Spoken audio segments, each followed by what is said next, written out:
Close your eyes. That smile is very fake. You need to see how.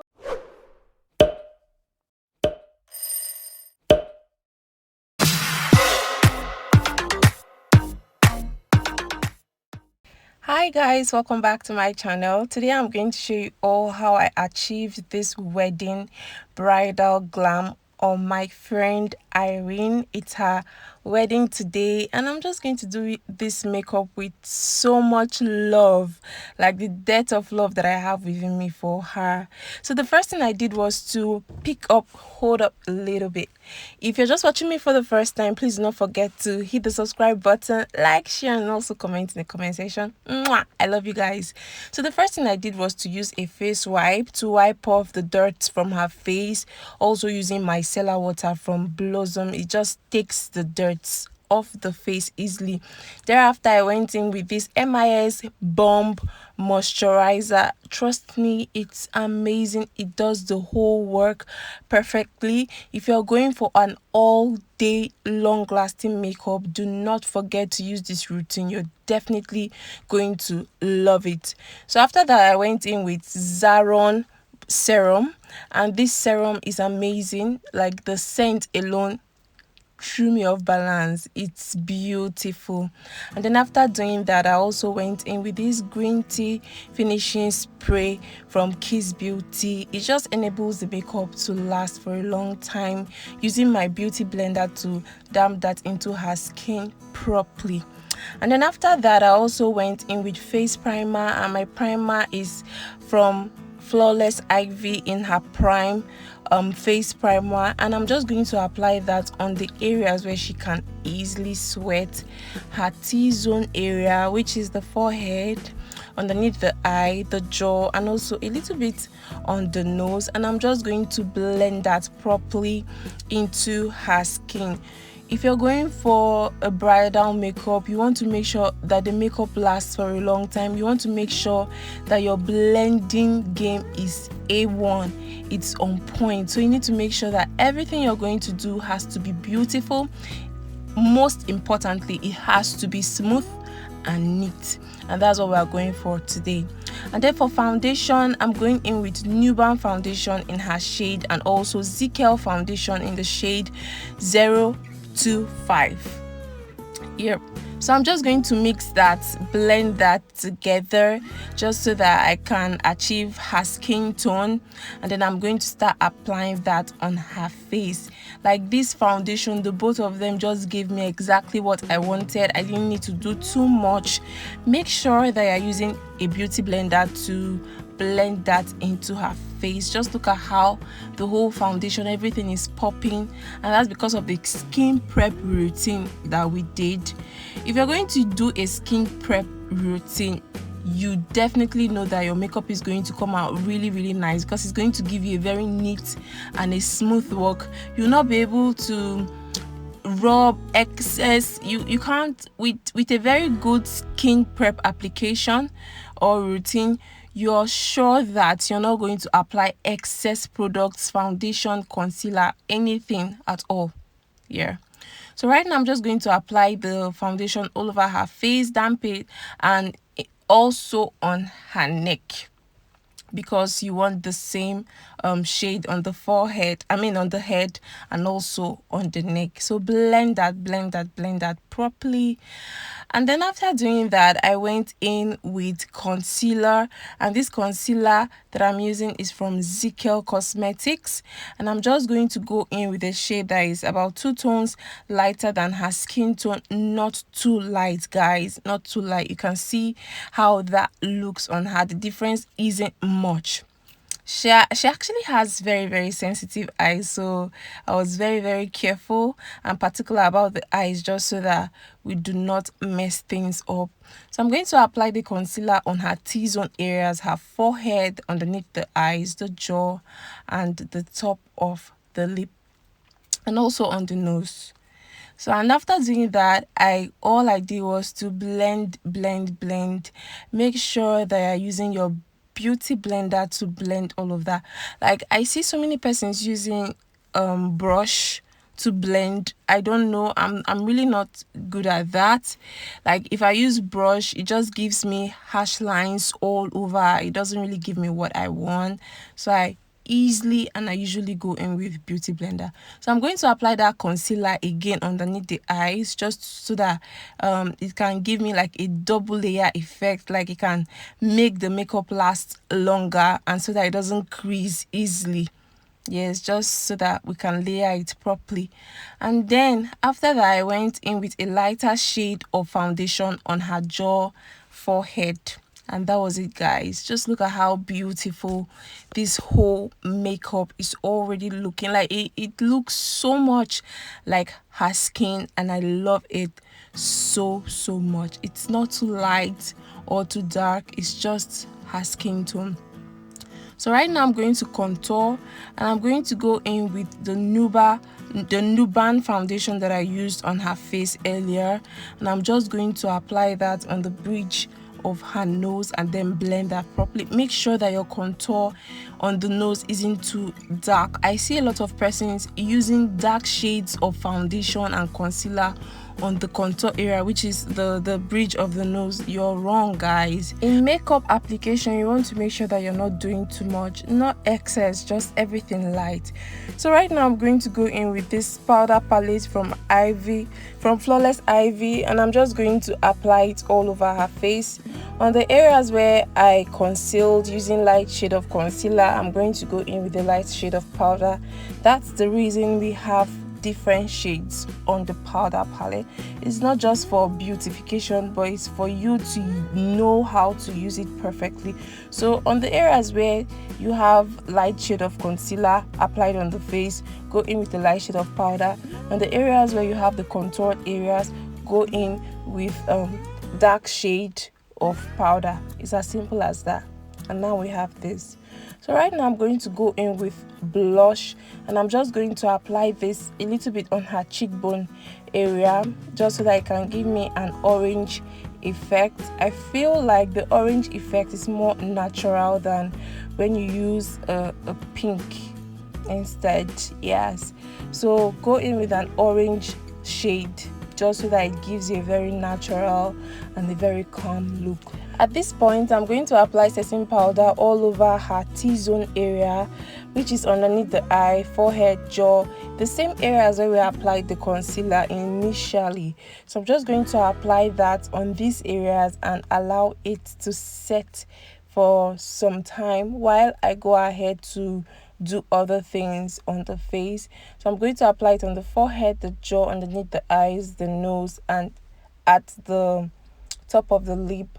And also I'm just going to do a reverse contour underneath the cheekbone right here, so that the cheekbone will be a little bit more pronounced than what it is. So for her smile line, what I discovered recently is if you apply a little bit of setting powder, it doesn't let the makeup break easily. So that's what I did, and it actually really did work. I just used this as a litmus test for that particular day, and it worked. The makeup did not break. When she smiled, it was just natural and it was beautiful. So for her contour, I'm going to go in with powder that has a little bit of an orange effect on the nose right there. Make sure that it's not too dark, just so that your makeup can come out very nice. More so, it's a bridal makeup, so you want to make sure that everything is as subtle as possible. So at this point, I'm going to pick up the setting powder again and apply it on her neck. You know what we did before was to apply foundation on the neck, so you want to make sure that the neck is not wet, is as dry as possible. So I'm just going to apply that setting powder all over the neck, so that the neck stays dry and matte. So right now I'm going to go over to the brows, and for the brows I used edge control to control the hair so that everything stays one place while I draw. So right now I'm going to pick up my brow brush, and then draw a thin line underneath the brow, and also another thin line at the top of the brow to connect with the line underneath the brow. And after doing that, I'll pick up my Davis brow pencil, and then shade the inner corner of the brow where she does not really have enough hairs. And after doing that, I'm going to conceal. So underneath the brow, I'm going to use a lighter shade of concealer, the same concealer that I used underneath her eyes. I'm just going to go in with that particular shade of concealer from Zikel Cosmetics. It's about 2 tones lighter than that of her skin tone, and I'm just going to conceal underneath the arc right there. And then for the inner corner of the brow, I'm going to go in with a foundation that is in that of her skin tone, her exact skin tone. Same thing I did with the top of the brow. So make sure after you do that, you blend so that everything looks good and nice. So right now I'm going to pick up the same concealer again and conceal the top of her lid, which is her crease area, like this. I'll do the same thing for the other side of the eye also.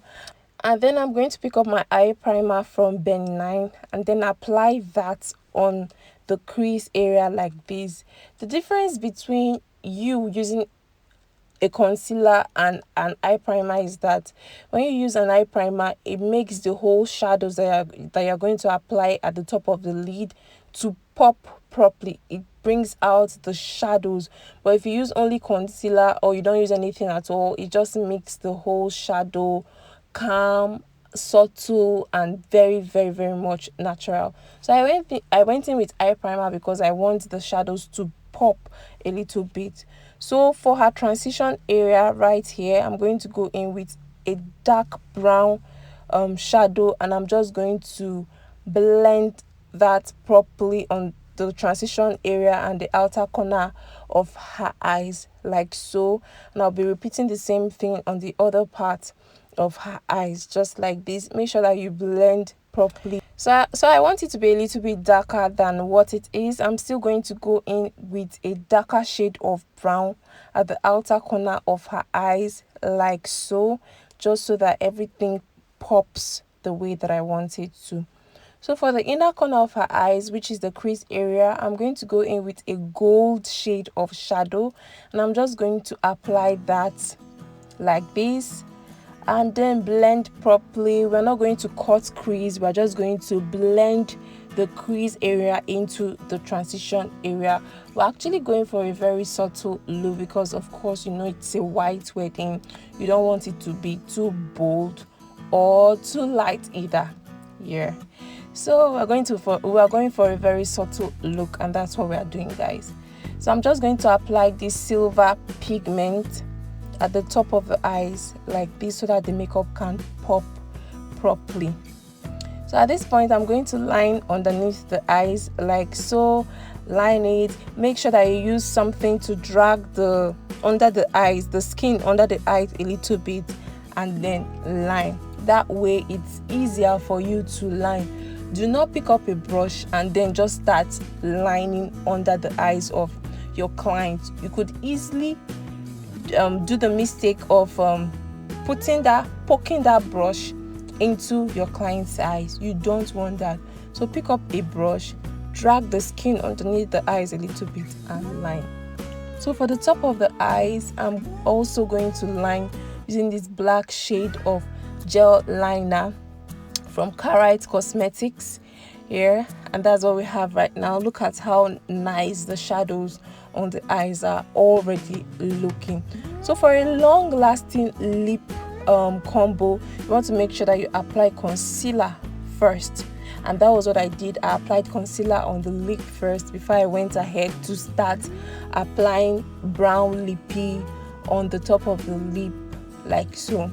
So right now I'm just going to apply a brown shade of lippie at the top of the lip, and I'm just going to blend all of that. So I'm going to pick up my concealer at this point again, and then I'm just going to apply that at the inner corner of the lip like this, and I'm just going to blend everything properly so that it looks good and so that it comes out nice. So all you have to do is to pick up that brush, blend the concealer into the outer layer of the lippie that you have right there, which is the brown, and into the lower layer of the lippie you have right there, which is also the brown is going to give you a very, very nice lip combo. So for the inner corner of her lip, I'm still going to go in with a white shade of lippie, and at this point I'm going to use my eye primer at the inner corner of the lip like this, and I'm just going to blend all of that. You can see how amazing this whole lip, like this whole lip makeup is already looking was beautiful. So today I was actually going for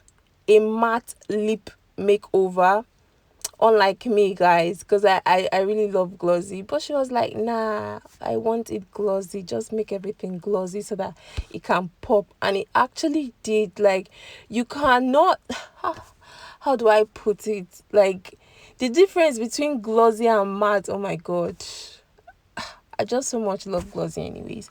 So right now I'm just going to dust off the excess powder, this excess setting powder from her face, like so, and I'm just going to make sure that everything looks good and nice like this. I'm just going to dust off the excess powder underneath her eyes also, so that it can look good and nice. Make sure that your makeup is as neat as possible. It's very, very important. I'll also contour the nose a little bit. I'll go in with a darker shade of powder just so that the whole contour can pop, like it can be more defined. Yes, that's what we're going for today. So I'm just going to contour that area. Like I said before, make sure it's not too dark because you want it to be as light, neat as possible. Yes. So for her highlighter today, I'm going to go in with this gold shade of shadow from Zikel Cosmetics. It's actually Favor and Zikel doing like a collab together. Yes, so I've been enjoying this eyeshadow palette. It's actually multi-purpose and it's so beautiful. So I'm just going to light up that area using this gold shade of shadow. And then for the nose, I'll also repeat the same process. I'm just going to apply that at the pointed part of the nose right here, and then blend that properly. And I'm just going to apply this also on her jaw, her forehead, and blend it properly. So right now I'm going to pick up my lashes. It's actually, I really love these lashes. These falsies are amazing, very beautiful. I'm going to put the name of the brand in the description box so that you guys can as well get it, just in case you're interested. This makeup was already giving everything glowing, beautiful, nice, and very good. Like, I really enjoyed this whole session with Irene. She was just a very calm and very interesting person to work with. So right now I'm going to go in with this finishing spray just so that the makeup can last throughout the period of the occasion. Thank you guys so much for watching. I do hope that you enjoyed this video. If you did, please do not forget to give it a thumbs up, like, subscribe, and don't forget to share to your friends, guys. Of course, it's going to be of help. Yeah, so right now we are going to switch this whole game up. She's going to get up and wear her gown. Oh more, the gown is mad. The details, oh, very nice. And this gown is from Viva Bridal Home in Enugu State. She has all sorts of beautiful gowns that you can imagine and that you can think of. You know, all these Instagram classy, very beautiful gowns, accessories. Very good. She has all of them. You can as well chat her up on Instagram and you're going to love what you see, guys, honestly. And then also the hair was made by Hair by Mariposa on Instagram. She's also in Enugu State. I had to travel all the way to Enugu State to do this makeup on my friend. Yep. Thank you guys so much for watching. She really loved the makeup. She was already bugaing. Alright guys, thank you all for watching. If you've not turned on your notification buttons, please do that so that each time I post, you'll be the first to get the notification and you watch my videos. I love you guys. See you all in my next. Bye.